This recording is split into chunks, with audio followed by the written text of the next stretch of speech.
Last election, and it is now legal to use marijuana.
This is holding or supporting the device in some fashion enough to get stopped by the police.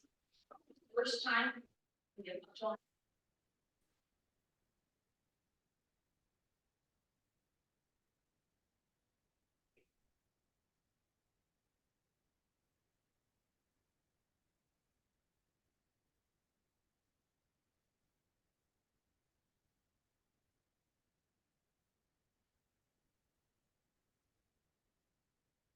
Working? Yes. I hear myself. Okay.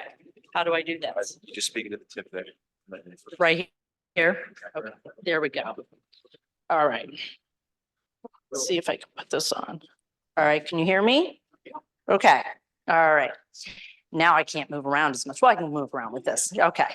So I'm trying not to move around because I know you guys are recording. So second offense in 2 years is to a $250 fine and 3 points on your license.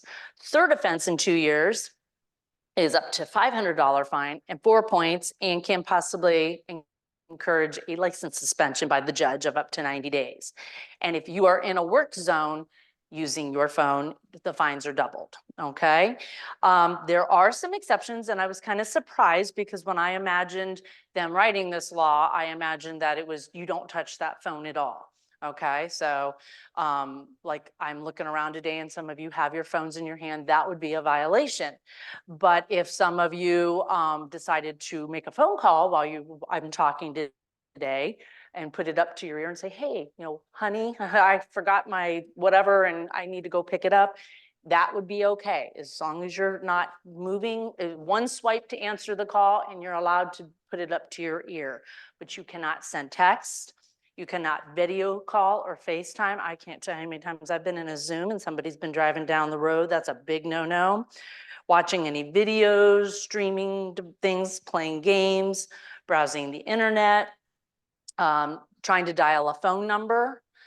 So if you can swipe it, like on or off, like on your screen in your car, if you can swipe it, hit on to answer the phone or off to turn it off, that is okay. But once you start putting in things, and my car is wonderful because it won't allow me to do that once the car's in motion. So technology is starting to catch up with these problems. But the bottom line here is if you are doing anything beyond a swipe, then you can be in trouble. There are some exceptions, and those exceptions include you are in the middle of an emergency. You're calling. The best thing to do if you're in an emergency is to pull over, or you're going to have another emergency. But if it's something dire, you're driving to the hospital or something, you're calling somebody, then that is permitted. And it's also if you are at a stoplight or you're stuck in traffic. There's always a danger to that though too. I don't know how many people will sit at a light and they miss the light, or people are behind them are honking, and then you're amped up. You're like, oh my goodness, I got to go. And somebody might be walking in front of you and you could hit somebody. So it's just best to put a rule in for yourself. But if you are sitting on the highway in stop traffic for an hour, you are allowed to be on your phone, and that is not a violation as long as you're fully stopped. First responders, utility workers, people like that, CDL drivers, as long as they use their mobile data terminal. There was a really, really bad accident. It's still under investigation. It was from my hometown. I grew up in Southern Ohio, and I went to the school of Tuscarawas Valley. And this past fall, there was a severe accident involving a truck driver. And I'm going to be curious to know what ended up causing that very, very severe accident that cost 3 children and 3 adults their lives. It wasn't drugs and alcohol, so I got to suspect it was either falling asleep at the wheel or something to do with the mobile device, and that would just be absolutely tragic. And again, that investigation's not done, but that's how severe these things can get. So best thing to do before I left here this morning, I wanted to make sure I was going to the right place. You put the address in before you go, you stick it in your car, and you let the car do the job. So that's a big one, and it's getting more severe, and I will tell you that courts are getting tough on it. The other thing, this is the one that's gotten us on the news. I'm certain you've heard about peninsula traffic camera citations. I figured that'd get everybody wound up today. Okay, yes, so I have to defend it because it's the law. So under Ohio Revised Code 4511-092 through 4511-0914, it allows for a community to use handheld or camera devices on poles to make traffic, to deal with traffic. There's some exceptions to it. It is not a criminal or a traffic violation if you do it this way. So if an officer catches you with a radar gun, he comes up and pulls you over, he gets out of the car and he cites you. You go to court, you get a couple points on your license, you pay the fine, and guess who else finds out about it? Your insurance company, okay? Bingo, bingo. So there we go. This is a different section. So communities have an option to do one or the other. You can't charge them with both, but you can do one or the other. And you can mix it. You can have one day where you're sitting there doing radar, and the next day you can do the handheld and catch everyone by technology.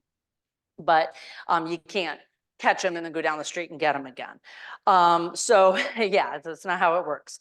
But this is civil in nature. So what happens is you drive through a community, they have a camera, and this is booming. You're hearing about it because it's Peninsula and it's right next door, but it's everywhere. I can name at least 10 or 12 places just around here that are doing it in our Northeast Ohio area and in the state. It's becoming the thing. And I'll kind of go over why in a few moments, but you get stopped by a traffic camera. They take a picture of your car and your speed, and they send you a ticket in the mail. It is not a ticket like you gotta go to court. It is, you pay us or we will default after you. We will go after you civilly. If you pay it though, there are no points. And there is, your insurance will never know about it. It's civil in nature, okay? So there are some pros to it. If you do get caught driving fast, your insurance isn't gonna know about it, you're not gonna get points, and by law, this has to be a cheaper ticket than if you walked into court. So if you could get the max fine in court cost in court, this has to be under that. If it's not, then it's not in compliance with the Ohio Revised Code. The pros. For the police departments, it is cheaper.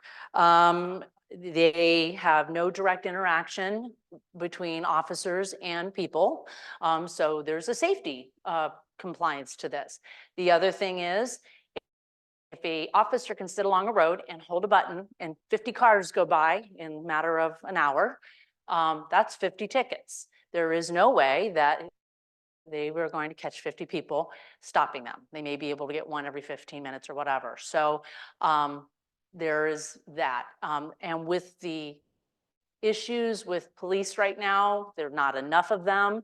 This is working out for some of these communities because they can slow down the speeders by sending these out and sending out a message, but they don't have to have a million officers on staff to do all this. So that's where it becomes a very lucrative thing for the communities. There's a different kind of due process because it's not criminal, it is civil. You can still defend it. The problem is, if you read this ORC section, you really only have a couple options. So my kids all are in college or all getting done with college, and all of the vehicles that my kids have are in my husband and I's name. As they're leaving college, they're going to get their own cars, but prime example, my daughter met up with my son down in Athens. He was heading back to North Carolina, and they met up in Parkersburg, West Virginia for lunch. And a week ago, we got something in the mail from Parkersburg. And I'm like, what is this? I open it up, and she went over a toll bridge in Parkersburg. Parkersburg has a lot of bridges, by the way.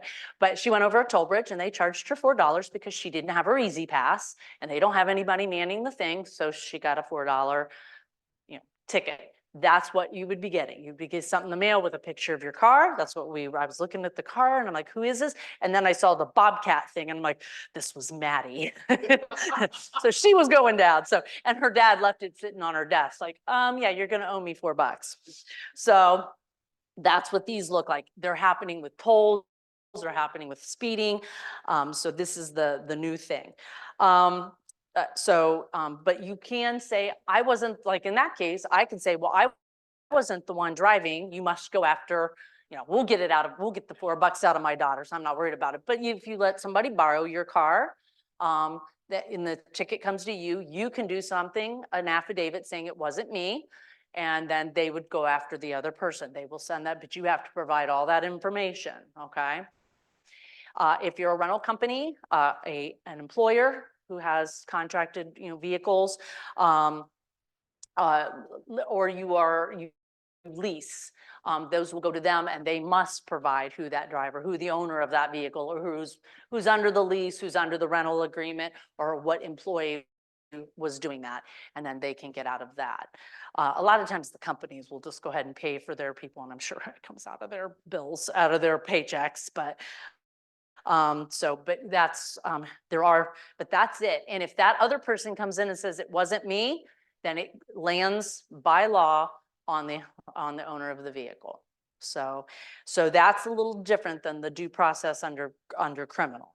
And with that, again, the pros, the cons. For the person who gets stopped, there's no points, there's no insurance, there's with the officers, there's that safety, no interaction with people. I mean, we had an officer many years ago get shot with an interaction up in Twinsburg due to a very unhappy interaction with a very minor stop, and he got killed and turned that life upside down. The other problem is technology is not perfect, as we all know. I'm dealing with microphones today, right? And we all know, working in computers and stuff, that stuff's not always perfect. And so next thing you know, a picture, was it really that person? Was it really their vehicle? And I'm sure you've seen on TV where people have been disputing that. So technology is not perfect, and that's where the things can get a little awry. So if you have any questions with that, Peninsula has stated so that we can get in full compliance with the law. And I think they'll be resuming it soon. So please slow down in Peninsula. Some other things I wanted to talk about. I know we're getting close in time here. The thing that we've been seeing a lot of since COVID, but it has really gotten bad in the last maybe year or two here, have been our theft-related crimes. So our forgeries, our thefts, receiving stolen properties, things in that realm have been absolutely blown off the charts. People think, well, people are just stealing from stores and stuff, and that is really on the rise. But things are becoming very personal, and without talking about a particular case or anything, it's happening in Hudson too. So stealing your identifications and your checks out of mailboxes, that has become huge. I just put somebody in jail the other day who hit Northfield, Sagamore, and Macedonia, and just went from mailbox to mailbox to mailbox looking for something, stole it right out of the mailbox. And so we had that case, and he was already planning on going to prison for a few years. He already was supposed to go, and then got out on post release or whatever, and grabbed a bunch more and ran. And then so if you can do things, and I know there's safety issues with doing things online too, so I get that. But it's this balance, you got to figure it out. So just be careful. Employers, we have just had a really high, recently a really high thing of everybody, like employees or former employees that had a lot of information, forging or trying to do checks from employers. And when they're doing it, they're getting to the tune of 5 figures and 6 figures. So that's clearly high-level felonies, but and at least one of those businesses was here in Hudson, but it's been happening everywhere. So if you're an employer, please keep an eye out, have a checks and balance. A lot of those people, they had one person they truly relied on to take care of the petty cash or to handle the checks, and nobody's eyeing it because you're busy and you trust these people. And these people, they may not be doing it, but their boyfriend might be doing it, or their son who has a drug problem. You never know. So always have a checks and balance and keep an eye out every once in a while on what's going on money-wise. This one was bizarre. This one just happened. He's been charged, so I can talk about it. And this is not in Hudson, but in one of our other communities. A woman had a man come to the door of her home, knocked on the door, and he goes, "I'd like to take some pictures of the house." And she's like, "Why?" And he's like, "Because I'm ready to buy it." And she's like, "This house isn't for sale."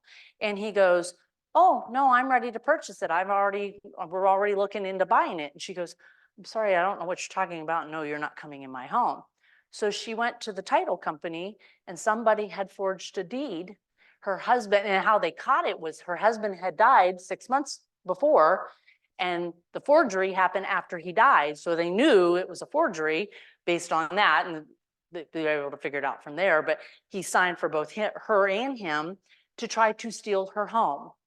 And then when they tried to steal her home, he was quickly going to sell it to somebody else. So the person who came to the door wasn't the thief. They were going to be the bona fide purchaser who was going to lose a lot of money out of all this. So she saved both that agent or that company and herself from losing her home. And then the police department did a little sting, and they pretended to be the title bureau and caught him. But that is scary. I have never heard that before. So that is absolutely incredible. And then, of course, the phone call scams. They are, how many of you guys get 4, 5, 6 calls a day, middle of work? It is nonstop. And I block them. And as quick as I block them, they pick another number. So we're all getting it. It's ridiculous. I think we're one of the top states for scam calls too. But it must work because we have, it's horrible. And it's always focused on the elderly. But they usually are taking people for, you know, $20, $50, $60, $80,000. And for an elderly person, that's a lot of money. And so that's really, really scary. So things you can do. Please check your credit. If you're an employer, please go through your books once in a while, or have a trusted auditor or somebody just go through your books periodically, just to say, hey, do you see anything going on here? Can you figure out anything going on? Because once it's figured out, it can get very expensive. Do not give any information over the phone. Whatever you do, none of your personal information should be given over a phone or email at all. Maybe you use other means besides the post office to send your money. My kids love Venmo. I don't even know how to get on Venmo, but but if there's a way you can do it to safely do it, a lot of it is nice to have, like transfer right from your bank, like pay your bills right from your bank account. That's usually the best way. But just be proactive. Keep an eye out. Keep an eye out on your elderly family. I have 101, almost 102-year-old great aunt that we're kind of making sure she's all good and everything, and making sure she's not giving information over to anybody. And so you need to be proactive for those who can't always be for themselves. But those are a few of the things that we have been experiencing recently as a court. I figured a few of them would catch your attention. Do you guys have any questions before I head out for the day? Yes. Thank you. Really appreciate you talking, and Yeah. fascinating. In Peninsula and other places that use cameras for speeding, is there any variance? I mean, if you're going 27 and a 25, I mean, can they send you a ticket? So what they have done in their ordinance, and well, I'll tell you a little bit why Peninsula scares me, because I drive through there, so I'm very cautious. So in their ordinance, and what they have told everybody is they're going to be an 11-mile-per-hour difference. Okay, so most officers give 7, 6, 7, 8, somewhere in there, but they are going to make sure it's 11 over. Here's the problem though. Has anybody been on 303 in Peninsula? Okay. How many times has it changed for speed? 4 times. Yep. 30 or 4, starts at 40 over by 271, gets to 35, gets to 25, and then goes right back up. So, and sometimes that 35 to 25 is the one I miss. And so right there, you could be 11 over when as soon as you cross that 25. So you really got to pay attention in Peninsula when you're driving. But you guys know Newburgh Heights, 77. If you're going to Cleveland, they're right now, from my understanding and last year's information, is that Garfield Heights Municipal Court, who she has really been the spearhead judge on all of this, and we've been following up with her. They had 77,000 traffic camera citations last year in their court. Yeah. So just FYI. So, but it's legal. And trust me, I mean, you have to follow the law. So the Supreme Court has looked at this. They've found some things in those things to be unconstitutional, in that legislation to be unconstitutional, but it's really for the betterment of the city, not for the betterment of the person getting the ticket. So this is legal. It's just not criminal or traffic, it's civil. So yes. So my question is, when law officers they have to have their equipment maintained? For the traffic camera? Correct. Correct, it does. So how does that work if in maintaining these cameras, who's to say if they're off or not? How often are they serviced?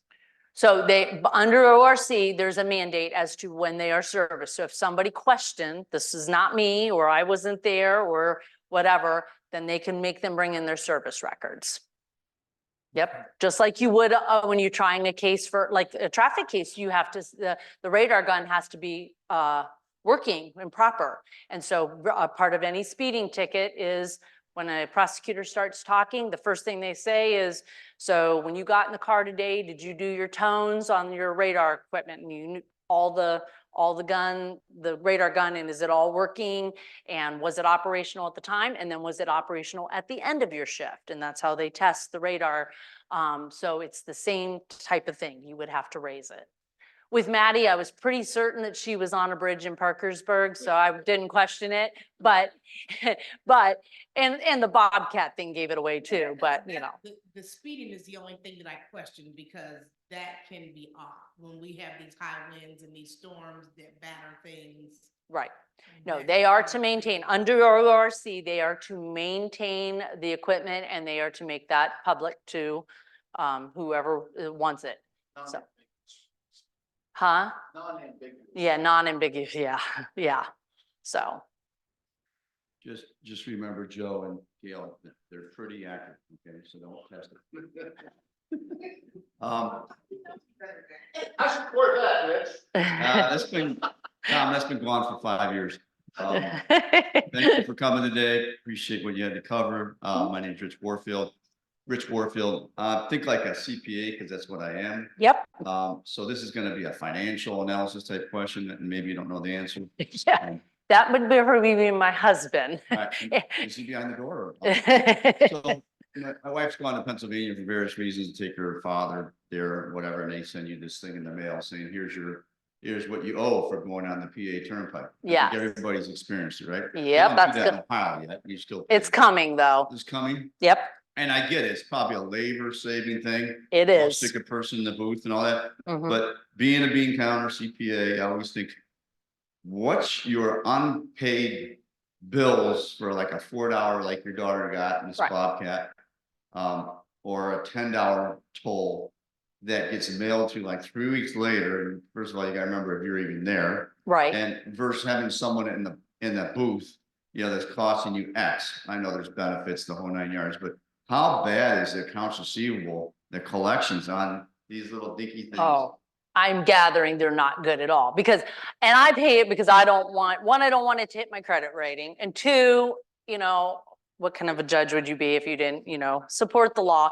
I remember for us, we took Jonathan for his baseball down to Destin. Our Hudson baseball team always goes to Destin, Florida for their big spring break tournament. So we went 2 years, and we decided we were going to drive through the night and try to get halfway home and then take a break, and Steve would switch. So I drove the night shift, and we went over the toll booth, the toll bridge to get to the mainland.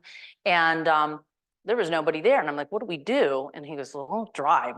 They're not here, just drive. So 6 months later, we got the bill, and it was, again, something ridiculously small. And he didn't want to pay it. And I'm like, no, pay it. So, but he is. So here's the thing. It costs a lot of money. So on these traffic citations, if you don't pay it, then they have the right to default judgment. It's a civil procedure. So they can default you and you can get a judgment. But once they get a piece of paper that says that's a judgment, then they got to take some action on it. So you have to go through collections, or you have to hire a lawyer. So I don't know if that's the intention for them to do that, or they'll have somebody on for that or not. But from what I've seen so far, especially these ones are $150. So they might be willing to go out and get a judgment for for these traffic camera citations. For the $4 bridge stuff, I would think those are pretty low in collections. And that's going to be the argument is it so expensive to man a booth versus trying to collect after the fact? The thing is, lots and lots of people now have Easy Pass. So that's become the new norm for a lot of people. I love it because I can get in the quick line and go. So with that, they've got my credit card, then you're going to get their money. So, but for those who go through it, I guess it's really just going to depend. If they keep doing it over and over and over again, then it's worth the money to say they've done this 20 times at X number of dollars. It's worth going after them for a judgment. So, but yeah, I wouldn't want have to do all that accounting either. That's why I went into law, not accounting. So just a question about, so we've had the vote on the Constitution and law, and obviously these are things which the legislature is not in favor of. And my understanding is the legislature basically said, well, we're not going to do like, why would we do anything we're not in favor of?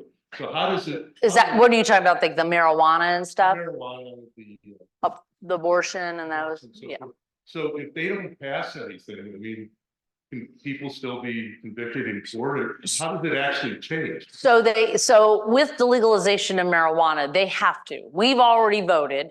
They have to comply with that, and they have to make it available at some point. So, but the problem is, we voted for it. It became law 30 days later, but you got to have things in place for it. And that's what they're working on, is the things in place. So what we're going to have to change our laws a little bit to say no longer possession of marijuana is going to be, on the books. And the officers haven't been charging unless they're under 21, because they don't know they don't know if you planted a couple plants and you're already making it on your own. There's no real basis, but safety wise, I worry about people buying it off the street, and because that isn't straight cannabis.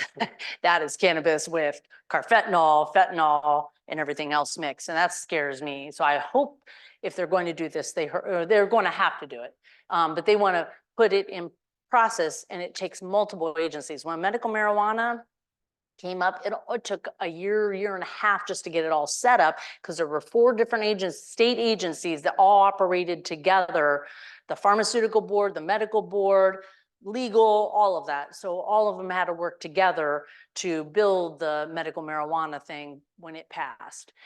So the same thing has to happen here, and it just takes time. So. And then with the constitutional change on abortion, I mean, if legislature doesn't agree with it and the judge doesn't. We've already voted it in. It's the law. I know, but They can do it. The laws actually have not changed. So. Well, but the situation is they also have to frame law. So a constitutional amendment is one thing. You got to build laws that comply with that so that the judges know how to follow them. And there could be exceptions in there permitted too, based on the constitutional amendment. Like there were certain exceptions under the amendment about things that couldn't happen, Right. certain. But I mean, if they decide never to change the laws, do the current law, the judges enforce? The constitutional amendment holds unless it's considered unconstitutional for some reason by a higher court. It's our constitutional amendment. So it is, that's it. It's done. So, yep. Uh-huh. Yes. is kind of a follow-up to James' question. We've, a long time ago, there were decisions made about the constitutionality of school funding. It's been pretty much ignored by the Ohio legislature for decades. Decades, The yes. same thing has happened with the initiative petition regarding the voting process. And so now there's another petition out to get the politicians out of the way to establish a citizen commission to oversee. Yes, I think this. my former boss is kind of heading that, the Supreme Court, former Supreme Court Justice. So this seems to be a kind of a tradition in Ohio. Yes. Above my And pay so grade. Is there, other than throwing them out in the state legislature, which is not a realistic expectation, is there anything other than simply going through the courts ad infinitum, or doing the initiative petition thing, which is It's a huge it's a huge undertaking. It undertaking, is a huge yeah. undertaking, yeah. So this just bothers me because Ohio legislature seems to think that it's its own constitution. I'm not sure how to respond to that. I think if there was another avenue, it would have happened already. And obviously the courts have told them they have to do this, especially when it comes to the school funding. That's been out there for years. And I don't know if the US Supreme Court never took it up. I don't know if anybody took it to the US Supreme Court. I presume they just didn't take it up. So yes, we are in a spinning motion, and I don't know the answer to that. Thank you for your presentation today. It's Oh. wonderful. But I wanted to know how the local courts are dealing with the conflict in the local marijuana law or state marijuana law versus the federal, which still considers it a crime, even though it's reduced. Okay, so it just got reduced. I think it's gonna be on Biden's desk for signature, so it's about ready to happen. But they've just, the federal just reduced it from a very serious schedule controlled substance down to a non-dangerous controlled substance now. So there will be, there might still be some conflicts, but the state is permitted to, they have their own state rights, so they are allowed to do that. Now, if the federal's worse and you take that's one thing I reminded everybody, because they're like, well, why can't I just go to Michigan before we changed our law? Why can't I just go to Michigan and grab my marijuana and come back over state lines? Ding, ding, ding, that was a federal violation. Now, I don't know with this new change as of I heard about it yesterday or this morning, last night.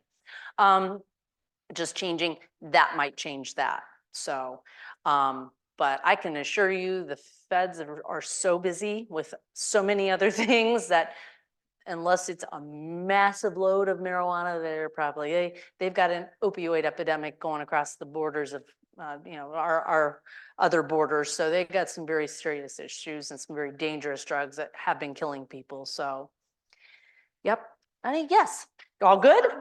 Coming to, okay, thank you. Very informative. Thank you, thank you, thank you. That was a very informative moment. I, for one, of course, being in the business, don't understand the whole title thing, how that could even happen, but I'm gonna have to look into that because it seems, yeah, it seems like somebody was derelict in their duty. But okay, so good morning, Rotarians and guests. I neglected to say that initially. Yes, thank you so much. We have a few housekeeping things. We will be having our board of directors meeting after the meeting today. Remember, we switched it to the first, and today is the first. So we will be having our meeting today. Gala committee meeting Friday, May 3rd. noon at the Hudson Library and Historical Society at the Laurel Lake Room on the first floor. So if you have some time to invest in the gala committee, they would love to see you there for some help. Rich, the conference went really well, right? Go ahead. Yep. There were about 5 of us that went at various times, correct? Correct. Jerry, thank you for coming on Friday, I believe, right? I was there Friday and Saturday, Okay, actually. I got tied up in some classes, but. Yeah. And then, that guy back there, Kelly Brennan. Yeah. What you all know, he was very studious during president-elect classes. He wasn't laying back like he is now. Maybe he took a little nap, but he sat in president-elect classes. Ron was very helpful for 2 hours. He was sergeant of arms. And then Pat. Patrick was there all day Saturday also. So we had 5 people, well attended. Thank you for coming. Anybody else next year, we're certainly welcome to come. Ron brought up a good point, the banner next to you. We were allowed to bring that and hang it on the wall during lunch services or dinner services. So that would be a nice thing to do. And there's Jay here. There's Jay. The board, a bunch of clubs had their board out showing who they are, what they represent, blah, blah, blah. Maybe next year we can get that from you. Where's that kept? It's in the closet. All right, Ron, remember that. It's in the closet. So very well attended. The only thing I want to make a plug for is, when Kelly and I were sitting in the one session for the budget proposal, they had a guy from Rotary International speak about your Rotary legacy. That's what I have, a pamphlet here, and I have the person's contact information. I'm gonna probably hand that to Marilyn because she does a really nice email. If anybody wants to include Rotary in their estate planning, and Phil knows what I'm talking about, to be left behind X amount of monies, either through your donor advised fund or whatever. This is the guy you want to speak to. Okay. You did a very nice session on that. I think Rotary is dear to all our hearts. So if you have any interest, so be it. But thank you once again. It was a great 2-day session, well attended, and we look for a better presence in the next year. Do we know where that's going to be? It's going to be up there on the east side of Cleveland. I think just north of Beechwood off 271. Oh, easy access again then. Yeah. Okay. Yeah. And obviously Cuyahoga Falls was great for Hudson people because you didn't really have to get a room. Right. But for maybe some people that want to get a room for at least one night next year, but there'll be more information now that I'm going to be actively involved in the district. Okay. I'll be able to share more information as we go through it. Great.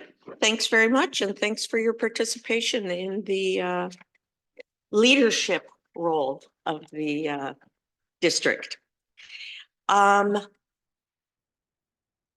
Marilyn.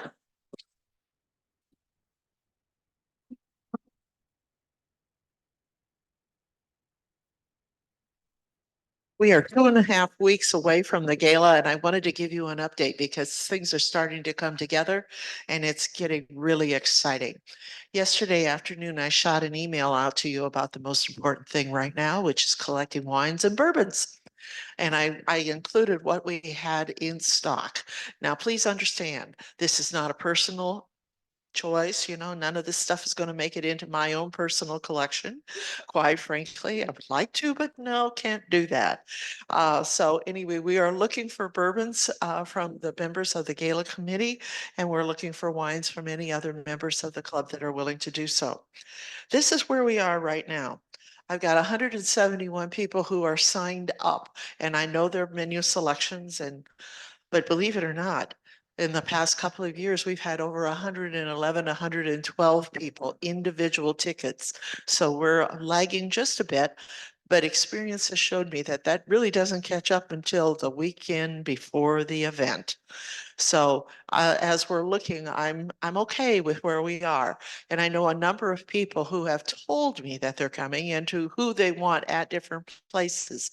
We just simply haven't seen the cash yet. This is where we are right now. We have 58 auction items, silent auction items in, and for a valuation of $12,132. That's not looking too bad. We also have in the bank as of right now, $19,308.72. We are finding that people are very generous again this year, accepting to pay for the Visa surcharges. So that's a nice little thing that's happening. So if you have auction items, get them to me. Today is the day that I start loading everything online. And the sooner that I get it in, the sooner I can get the placard printed. We can get things identified and numbered, and it just makes it go so much easier. So if you have things or you have people you're still contacting, do it now. So again, thank you very much, and I'll see everyone on the gala committee this Friday. Jay. Oh, we do have posters. We've got about 25 posters. Jay's going to meet you at the door as you leave. Please take one and see if you can put it up in a storefront or in the place that you live. If you live in a community, everything helps. And so we're really excited. We've got some wonderful things on this auction that we've not had before. We have a photographer who is giving a mentoring session. We've got a very fine piece of needlework that is just really lovely. And it would grace anyone's home. It's really very nice. We've got some art, we've got some, it's just a nice variety of things. And we have some of those tried and true back again. And that's always reassuring to see. So encourage your friends and neighbors to come on out and join us. It's going to be a good night. We're going to have a photographer there. We're going to have some fun. Thank you. Thanks very much. James wants to discuss something.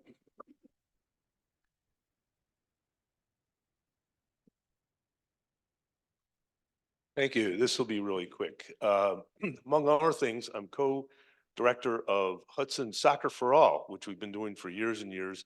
The other co-director is Jeff Knobloch, who anyone involved in city government knows him well. His daughter's special needs. And what it is a program for special needs kids, not only in Hudson, but in the area. And we have 6 Saturdays in the spring and the fall where they come in. We have coaches, everyone's volunteer, buddies who are kids up through adults. And we do about a half an hour of skills and a half hour of game. Anyone who's been involved in kids soccer in Hudson, you'll be amazed to be somewhere where there is no arguing with refs. Every goal is celebrated. Your team, the other team, an own goal. So it's a very, very positive experience. You don't have to have any soccer experience to be involved. So if you would like to come, I have more detailed information which I can give you, but it starts this Saturday at Barlow Farm Park. The session's from 11 to 12. The first day we have a lot of sign up stuff. So if you are available, if you can be there at 10:30, that would help, sign people up. I sent email to the city council and the school board. We do have one city council person who's sitting here who has volunteered, and I'm hoping if there's any school board members sitting here in front of me, right in the front row. Yeah, okay, thank you very much. So anyway, it's a really wonderful experience. Thank you very much. And then before I leave the stage, did a letter go out? Isn't Service Learning looking for? Oh, you got that. Very good. Thank you. Yeah, thanks, Jake. Yes, and to that point, Service Learning, they've asked us to, it's a luncheon, but they want us to participate in their senior discussion and luncheon. It's not just lunch, it's a discussion on Friday, May 10th. Anybody who can go will meet in the main office at 10:40 and it'll last until 12:15. Noah is going to have copies of the packets for anyone who may want them. Do you have those today, Noah? Oh, okay. So if it's something, okay, they're out in the dining area here or right here. Where are they located?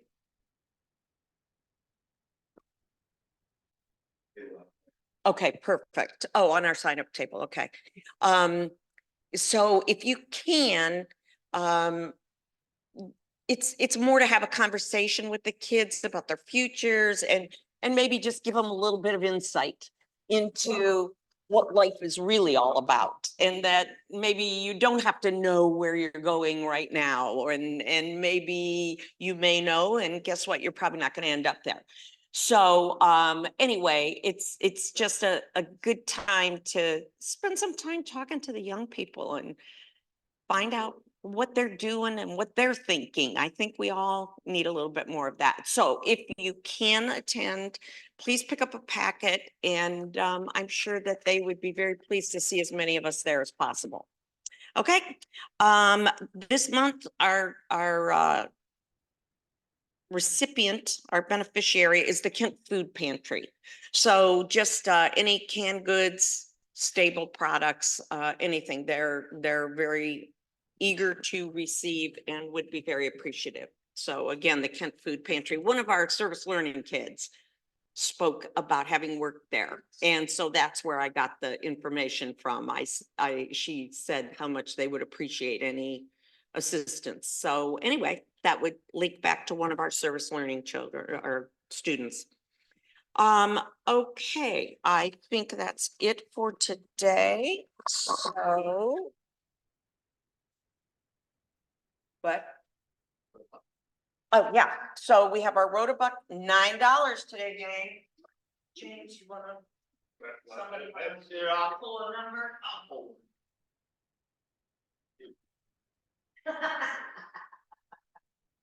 It is I don't have a mic.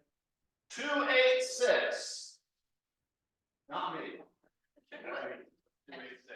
286. Ah, there you go, Mike. Lane. Okay.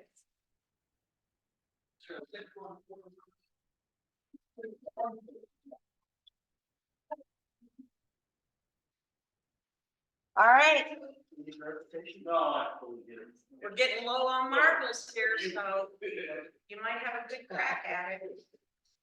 Oh.